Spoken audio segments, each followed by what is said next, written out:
హే praise lord. మీ అందరికీ కూడా నేను ఈరోజు ఒక కానాను స్త్రీ విశ్వాసం ఎలా ఉంది, ఓకే, మరి యేసయ్య తన యొక్క మొరను ఎలాగా ఆలకించాడు అన్నటువంటి కొన్ని మాటలు ఈరోజు మీ అందరు కూడా షేర్ చేసుకోవాలని ఆశ కలిగి ఉన్నాను. మత్తయ్య 15వ అధ్యాయము 21 నుండి 28 వచనాలు చూస్తే గనక దేవుడు మరి అక్కడంతా కూడా తను బోధ చేస్తూ ఉన్నప్పుడు, స్వస్థత కూడికలన్నీ కూడా చేస్తూ ఉన్నప్పుడు, మరి తూరు దేశానికి, తూరు సిదోను అనేటువంటి ఆ యొక్క దేశానికి, ప్రాంతానికి దేవుడు వెళ్తా ఉండగా మరి అక్కడ కూడా ఒక కానాన్ స్త్రీ వస్తుందండి. ఓకే. ఆ కానాన్ స్త్రీ వచ్చేసి ఏమంటదంటే యేసయ్య దగ్గర ఆమె కుమార్తెకి ఏంటంటే మరి బహువేదనతో ఆ బిడ్డ దయ్యం పట్టి మరి పీడింపులతో ఆ బిడ్డ బాధపడతా ఉండడం చూసి తల్లి అయినటువంటి కానాన్ స్త్రీ వచ్చేసి యేసయ్య దగ్గర అడుగుతుంది, బాధపడుతూ గట్టిగా కేకలు వేస్తూ, ప్రభువా దావీదు కుమారుడా, మరి నన్ను కనికరించు ప్రభువా, మరి నా కుమార్తె ఇలా బాధపడతా ఉన్నది అని చెప్పేసి ఆమె యేసయ్య దగ్గర అన్నప్పుడు ఆ యేసయ్య ఆమె కేకలకు కానీ ఆమె మాటలకి కానీ ఒక్క మాట కూడా ఆమెకు ఏం చెప్పడండి యేసయ్య. ఓకే. రెస్పాన్స్ ఇవ్వడు అక్కడ యేసయ్య. ఇక్కడ ఏదో వేరేలాగా అనుకోకండి, కానీ ఇక్కడ యేసయ్య ఆ యొక్క బిడ్డ యొక్క విశ్వాసాన్ని ఇక్కడ పరీక్షిస్తున్నటువంటి ఒక సందేశం ఇక్కడ మనకు కనిపిస్తూ ఉంటుందండి. ఓకే.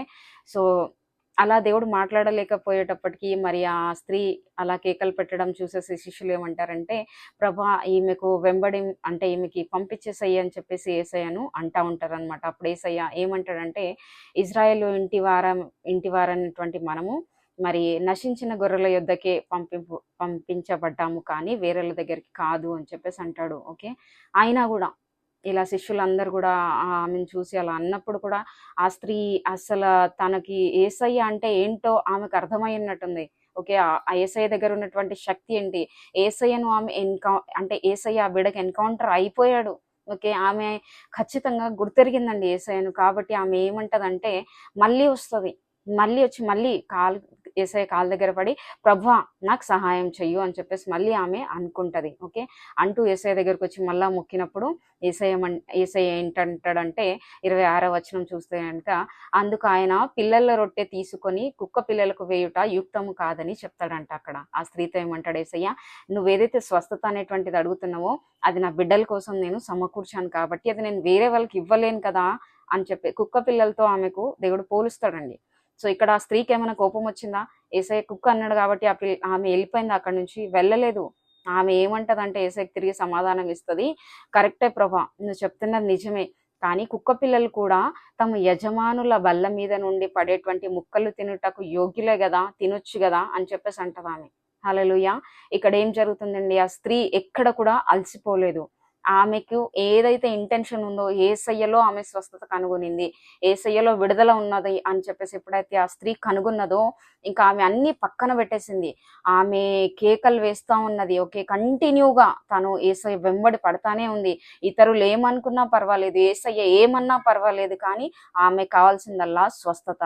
అది ఎట్లా అంటే యేసయ్య కుక్క అన్న కూడా కుక్క పిల్లలు కరెక్టే నేను, కానీ ఆ పైనుండి పడినటువంటి ఆ ముక్కలలో నుంచి వచ్చేటువంటి అన్న అది తీసుకుంటాను నేను కదా అని చెప్పేసి యేసయ్య దగ్గర ఆ స్త్రీ అంటదండి. అప్పుడు యేసయ్య ఏమంటాడు, ఆమెను చూసి, అమ్మ నీ విశ్వాసం చాలా గొప్పది, నువ్వు అనుకున్నట్టే నీకు జరుగును గాక అన్నప్పుడు ఇమ్మీడియట్ గా వాళ్ళ యొక్క ఆ కానాను స్త్రీ యొక్క కూతురు అక్కడ బిడ్డ స్వస్థత కలిగిందండి ఆ బిడ్డకి. సో మన జీవితంలో మనం ఎలా ఉంటున్నాం? యేసయ్య దగ్గర ఇంకోటండి, ఈ కానాను స్త్రీ, ఓకే, యేసయ్య అంటాడు ఇక్కడ, అంటే యేసయ్య దగ్గర ఉన్నటువంటి స్వస్థత అనేటువంటిది ఆ భోజన రూపంలో దేవుడు చూపిస్తున్న రొట్టె ముక్క, ఆ యొక్క పోలికతో దేవుడు చూపిస్తున్నాడు ఇక్కడ. అంటే దేవుడు ఇచ్చేటువంటి స్వస్థత ఓన్లీ క్రైస్తవులకు, ఓన్లీ విశ్వాసులకు.